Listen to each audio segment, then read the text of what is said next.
Yeah, can't forget that. We gotta look really official. Value of the Sun coffee mug should be next. That's maybe that'll be like my guest gift. Yeah.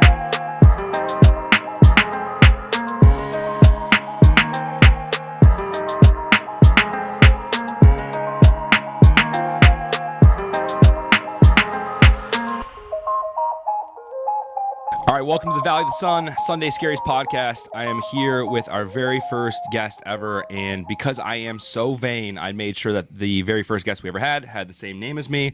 His name is Sean Stemas. Sean Stemas, welcome to the pod. Dude, thank you so much for having me at your humble abode here. You guys are awesome. Super happy to be here. Yeah, so we share more than our first names. We share our middle names as well. Absolutely. Want to tell the crowd what that is? Yeah, Sean Patrick, Irish. Yeah, we're Irish as ever. blood. Go Irish. All right, I like that. Irish. All right, there we go. Okay. So, hey, listen, before we even get started, because I want to make sure people at home know I'm not crazy, can you please explain that it is very loud here? My neighbors, like you heard them cursing out their kid, Yeah. the whole thing. You might just fill them in so I don't look crazy. Yeah, the birds out and about. Definitely airplanes, been pretty consistent. Neighbors dropping the F-bomb on maybe a child. I would hope it's a child. If it's not a child, then that's kind of an even weirder story for sure. Okay, so we're wearing some pretty unique gear here. Yes. We got the 16s on our hats. We went to the Waste Management Open yesterday. Are you wearing a Waste Management like polo or no? No, the polo is just the Greg Norman. Just Greg Norman. Yeah, I got stuff for the wife and kid, but the hat was for me. All right, hats for dad. The hats for he's a dad. I'm not a dad. I was about to say hats are for dads, and then say I was a dad too, but that's not the case. Before we get started here, you recently started listening to the podcast because you knew you'd be on it. Yes. That's a savvy vet move. If you know you're going to be on a podcast, you listen to the first couple episodes. Do you understand the concept of it? Yeah, I do. Like the quarter life crisis, things that lead up to that, and also just some general, maybe some sports talk. Okay, maybe a little, so it's a dabble.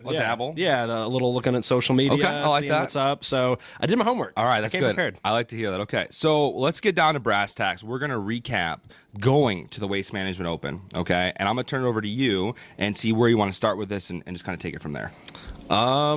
I think we could probably just start with the day, like just rolling up there and not having any idea where we were going, what we were doing, if we were actually going to get to 16.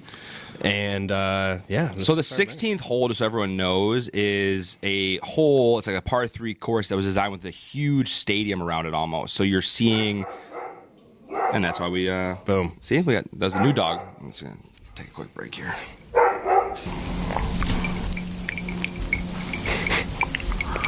All right, so basically when you walk into the Waste Management Zone for the first time, we were like corralled, like thousands of people getting pushed through. I felt like I was walking into a music festival. Definitely. They did not have the feel of a golf tournament because you didn't see any golfing for a while. It's kind of like it was like a quarter mile to see the golfing. But that was the first thing I noticed. Like as you're walking in, it looked like a music festival. I don't know if you had any thoughts about just the first glance at it. Yeah, definitely when you get there. I mean, and you can just see like the way people are dressed. Like the two of us have probably been to a combined 6 or 7 golf tournaments, something like that, and this is nothing like that. Not a single thing. I actually wrote down that the girls were dressed like they're going to the clubs, and guys were dressed like Halloween. Some of them, Like it was definitely. costumes, it was jerseys, it was basically everything I would want in a golf outing myself. But maybe on a formal tournament, I don't know if it was a little weird. When we first got to the 18th green, that was the first hole that we saw. We walk in and we see a guy who is getting beer poured into his mouth from 30 feet up in the air. Yep. It was like a Barstool video. Like, Yeah. it was crazy. Yeah, and that's 1 minute into it. Yeah, and that's like exactly what I was expecting. But it's one of those things where you think like, this is just on social media. Like it's not that crazy. No, it couldn't be. Right. People must be making this up. It really is, And it really is like that's that. 100% just wild. Like I said, so from there we kind of just navigated a little bit around the course. We kind of stopped at a few different places. Anything that jumped out at you that you were surprised at or excited about seeing, anything like that? Like, what do you think? The golf course is absolutely beautiful. It's incredible. It's the nicest course I've ever seen in my whole life. That was and it looks ridiculously difficult too, especially from where the pros are playing. Obviously, laymen like us wouldn't play those tees, but nonetheless, the course was beautiful. It was, I feel like if you wanted it to be and you didn't want to hang out by 16, you could have it still be a fun golf tournament experience to watch the game. But we made it like probably in any direction of hole 16, 100 feet. We did not. Yeah, really, we didn't go far. We didn't get a chance to go really explore.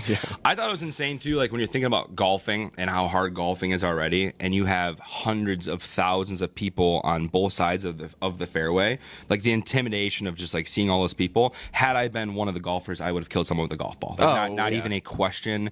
I would have been shanking all over the place. That's a lot of pressure. And these guys, even though people are yelling at them, are just right down the middle, perfect every single time. Like it's a true testament to them as professionals, I would say. And the environment too, like just plays such at that tournament plays such a role because the players, it's like they understand the reality of how rowdy everyone is. Like, there's no like separating, like, oh, I'm just in the zone. Like, you hit a golf ball, then you walk down a fairway and people talk to you. At one point, we were sitting on a fairway and someone was yelling to Bubba Watson, "Bubba, take your pants off." Like Multiple times. That's not something you typically hear at a golf course or just in society in general. You don't normally get to see that, but we got to see it multiple times. Yeah. There was a lot of like expletives towards Ricky Fowler that we won't repeat on this. It's a family show. Families for sure. And it was just overall like I've never been to basically you were encouraged to boo and to like someone would like almost make a putt from like 40 feet away, something that neither of us could ever do, and people would boo him for missing. And then it was just, I don't know, it was basically what every like armchair quarterback has ever wanted to do, is be there and just yelling at golfers because they're so much better. Yeah, absolutely. So another note that I put down here, I kind of felt bad overall for when I said earlier the girls were like dressed like they're going to the club. We're talking high heel stilettos, like just overall looking uncomfortable, falling down hills. Yeah. I don't think we have nothing to say about that. I just want to put it in the record. Like I just felt bad because it looked like they were unprepared. Yeah, and it was crazy. It's different. Like it did.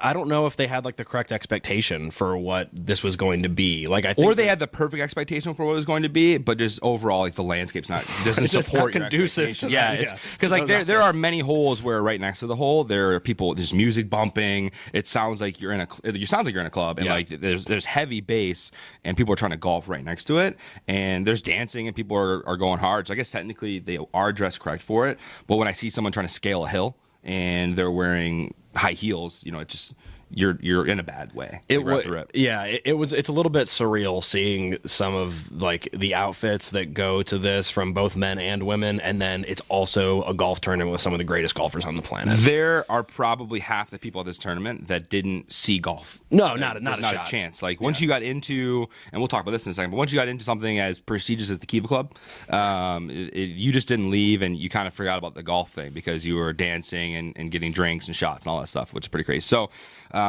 like we said before, the goal is always to get to 16. That's the hole. We have video footage. We're not going to show it right now, but like of people in line for this for 4 to 5 hours at a time to be able to go in there and see that. But a lot of people are saying that the Kiva Club, that is between 17 and 10, is like the new 16. What do you want to say about that? I'd absolutely agree. Hold on.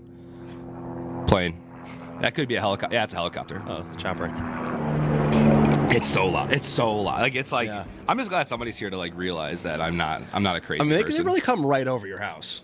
I mean, it's like I'm like painted, like it's a target. All right, I'll start that over. So the whole 16, you can't even see it. You have to be able to get in to see it. The line goes for 4 or 5 hours. But a lot of people are saying that the Kiva Club, which is located in between hole 10 and hole 17, is like the new 16. Like a huge line. People want to get in, want to party. You were actually one of the people I heard saying that. So if you want to kind of talk about that for a second, that'd be great. I'd absolutely agree. Free shots. Right, we walked in. They gave them to you right away. Free shots. Free shots. That was obviously a great experience. Great way to start. Then you get in there and there's, probably like 10 to 12 bartenders per bar, and there's an upstairs. So you probably have like probably 20 bartenders at least. So your drinks are coming like pretty quickly, even when the lines are getting a little crazy. And there was a lot of shade, but you could also sit in the sun and watch some of the golf. So for somebody like me who loves golf, and I definitely came to the Waste Management Open for the party atmosphere as well, that was the best of both worlds. So we pulled up in there and we just looked at each other like, we're hanging out here for a while. I learned a new word. It was called botanicals. We were getting free drinks. They were called like Kettle One botanicals. I don't know what that. I think is that the style of the drink. drink? So I don't know. All I know is like, by my house there's a botanical garden, and I don't think that has anything to do with it. A botanical garden, I think it's just plants, but I think botanicals is something completely different for like the drinking side. All I know is that when I hear botanical, I don't want to ingest it. Like no, because like you we think did. like greenhouse. Well, we did a couple times. That's neither here nor there. Right. People don't repeat that, but yeah. Don't go to botanical garden to drink. I'll just tell you that. No. That's all I learned from that. But botanicals, great time. Yeah. Okay, so anything else that you want to kind of sum up the Waste Management Open? I just think it's an awesome time if you're a golf fan, but you also like the party atmosphere, like you're somebody who likes the golf bachelor party, it's a must. Like put it on your bucket list. And if you live in the region and you just like to have a good time and it's not too expensive for you, you should. That's what I was gonna say too. Is that I wouldn't even include. You don't even have to be a fan of golf. Yeah. I mean, there's people there that they might not have known there was golf. I'd say a good 5 to 10% probably didn't. People even were showing up not knowing what life was, and that's to say the least. So, yeah. All right. Well, that's how a couple of Sean's review the Waste Management Open. So we talked in the beginning. You understand the concept of the podcast. I went through my quarter life crisis. I moved across the country. I got in a car and drove 30 hours in 2 days to move to Phoenix, Arizona. You mentioned earlier when I picked you up from the airport that you had gone through like an 8th life crisis. So like I got to get this copyrighted, the quarter life crisis thing. I'm also going to include every measurement. It's like Okay. 8th, all that stuff. So you can't take that. You can't do your own podcast. Okay. But just kind of talk maybe, people through your perspective, because you did something very similar in terms of moving, and I'd love to kind of hear your side of that story. Yeah. I guess it's probably around the quarter life crisis. My math was pretty bad, I think, by the time you picked me up after an flying. 8th would be like 16, so, right? Right, something like kind that. of a rough, so I was like rough 22, childhood, 23, so it's probably still count as a quarter life. I'll take it. I'll take it. Hopefully I can reach 90. We'll see. Not if I do too many more weekends like this. You go to 6 more Waste Management Opens in a row. Yeah, not making it to 90. You're past half. You're past your midlife crisis. Right, so you're right. 3/4. But so I graduated from Western Michigan University. Go Broncos. Where we met. I guess we should probably say that. Where we met in the orientation program, which was awesome experience. Shout out to orientation. Shout out to orientation, yeah. Because it gave you not only me, a great person, it also gave you who? My wife. Your wife. Yeah. Just what a story. The lovely Allison. And, I know you and Christine Not didn't technically my wife in the orientation program, but it's all intertwined. But she's in the family. It was all blur. Yeah. College. So, doing retail management after school, like the job was pretty good. Like, the money was right for where I was at in life and afforded me the ability to get engaged, which was really cool. But ultimately, I was still living in Kalamazoo, still living in a college town, and I was working crazy hours. And Kalamazoo can be very depressing when you work from 4 a.m. till 4 p.m. like 5 or 6 days a week. It was cool probably when all your friends were there. Yeah. Well, no, when your friends are there. When your friends are gone, then it's yeah. My friends left, and so I was just like, I just got to get out of here, do something different. So Allison and I sat down, and we decided that Alabama was a good fit because I have family there, and the weather is good, so I'm going to get some sunshine in my life, and I feel like I really needed that at the time. And 6.5 years later, here we are. Still in Alabama? Still in Alabama. Okay. Yeah. I like that. Yeah. So you go down to Alabama. Did you already have a job lined up, or did you just arrive? So I did. They bought me sight unseen, and I did that with this house. So I understand the concept of sight unseen. I like that. Okay. But Banana Republic took me on, which was cool. So still in retail. Still in retail management, and going from Target to Banana Republic, like it was a good transition because it was smaller and it was just a little bit easier to manage. So I had a good time doing that. But I realized I was really good at selling the credit cards. Yeah. And I don't get compensated for that as a retail manager, but I'm like, I can sell. Yeah. What I can sell. So I got into sales shortly after that in logistics and did that for 5.5 years before that kind of just petered out. Wasn't really where I saw my future. And so now I'm selling software in a company in downtown Birmingham. So it's crazy too, because I think a big part of the quarter life crisis is you always end up somewhere you never expected. So if you were to rewind, you go back to Kalamazoo, you're like, oh, in 5 years I'll probably be in Birmingham, Alabama, selling software for it was an IT company, I believe, right? Or what do you guys focus on? Like logistics of IT? It's a SaaS company. So wow, you're so cool. These big words. I mean, do you know what SaaS means? Software as a service. Wow, I never even knew that. I'm sorry. I always just thought that's just what it was. I thought it was just a SaaS. I know the phrase. I've seen it all over the place. Yeah. I just never know software. I'm gonna look so I've cool. learned- Next time someone says it to me, I'm like, oh, you mean software as a service? Boom. Yeah, there you go. I mean, it's a great company, so I'm pretty fortunate. But yeah, like if I was to rewind and I mean, no, not a chance. Like this is definitely like more on a whim than I'm probably care to really admit, even though I'm admitting it now on a podcast. In front of at least 200 people. I mean, a minimum on any given time, at least 200 people. So no, I mean, I never really would have seen that coming, but I think it really worked out for the best. Okay, so. Would you say you're past your quarter life crisis now? I mean, you have a son, Parker. Mm-hmm. You have an amazing wife. Shout out, Allison. Like, would you say you're past that, or you say like you're in the middle of it, or like where would you say you're at? Like in that, like when did that end? If it ended, I guess. Yeah.